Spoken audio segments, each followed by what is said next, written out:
அனைவருக்கும் வணக்கம். இன்று நாம் இந்த பதிவில் என்ன பார்க்க போகிறோன்னா, நிறைய பேருடைய திருமணங்கள் எளிதில் முறிவடையுது. இந்த பதிவை நம்ம படித்ததுக்கு பிறகு திருமண வாழ்க்கையை நம்ம எப்படி அழகாக கொண்டு போகலாம் அப்படிங்கிற ஒரு புரிதல் நமக்கு கிடைக்கும். வாங்க வீடியோக்குள்ளே போகலாம். திருமணம் என்பது ஜெயிப்பவர்களுக்கானது அல்ல. ஒருவரை ஒருவர் வாக்குவாதத்தில் ஜெயிப்பதை விட தங்கள் காதலை தக்க வைத்து கொள்ள விரும்பும் இருவருக்கானதே திருமணம். கோபப்படலாம், ஆனால் எதிரில் இருப்பவர்கள் தங்கள் பொறுமையை இழக்கும் வரை திரும்ப திரும்ப பேசக்கூடாது என்று புரிந்தவர்களுக்கானது திருமணம்.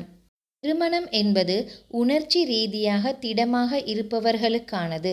பகுத்தறிவற்ற விஷயங்களை எதிரில் இருப்பவர்கள் விரும்புவதால் செய்துவிட முடியாது.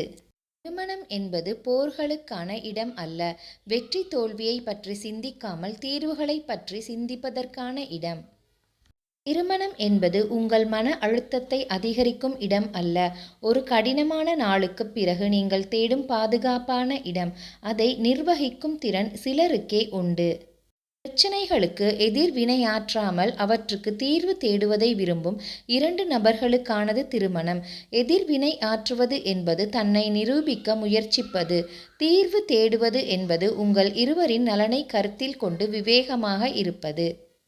திருமணம் என்பது கோபம் ஒரு சாதாரண மனித உணர்ச்சியாக பார்க்கப்படும் ஒரு இடம். ஆனால் அந்த கோபம் ஒரு அச்சுறுத்தலாக மாறாமல் இருக்க சமநிலையுடன் இருக்க வேண்டும்.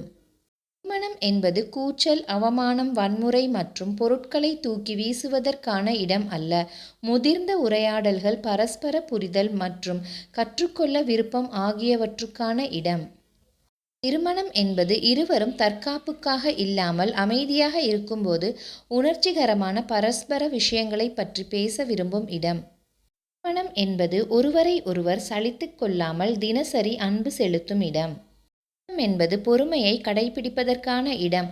இருவரும் ஒருவர் மீது ஒருவர் அழுத்தம் கொடுக்கக்கூடாது. அவரவர் எல்லைகளை மதிக்கும் இடம். திருமணம் என்பது முத்தங்கள், அணைப்புகள், ஆச்சரியங்கள் மற்றும் அன்பான வார்த்தைகளை பரிமாறிக்கொள்ளும் இடம். திருமணம் என்பது பெருமை மற்றும் அகங்காரத்தை அடக்கும் இடமாகும். மேலும் இருவரும் ஒருவரை ஒருவர் காயப்படுத்தி கொள்ளும்போது ஒருவரை ஒருவர் அணுகி நல்லிணக்கத்தை தொடங்க போதுமான அக்கறை கொள்ள வேண்டும். திருமணம் என்பது கண்ணோட்டத்தின் இடம். தவறான புரிதலின் காரணமாக இத்தனை வருடங்களாக நீங்கள் கட்டி எழுப்பிய உங்கள் திருமண வாழ்க்கையையும் அழித்துவிடக்கூடாது. தெளிவான புரிதலையும் சரியான கண்ணோட்டத்தையும் உங்கள் இணையர் மீது வைத்திருங்கள். வலுவான திருமணங்கள் சமாதானத்தை கடைபிடிக்கும் கணவன் மற்றும் மனைவிகளால் அழகாக்கப்படுகின்றன. எனவே நாமும் திருமண வாழ்க்கை அழகானதாகவும் வலுவானதாகவும் மாற இத்தகைய விஷயங்களை கடைபிடிப்போமாக. நன்றி, வணக்கம்.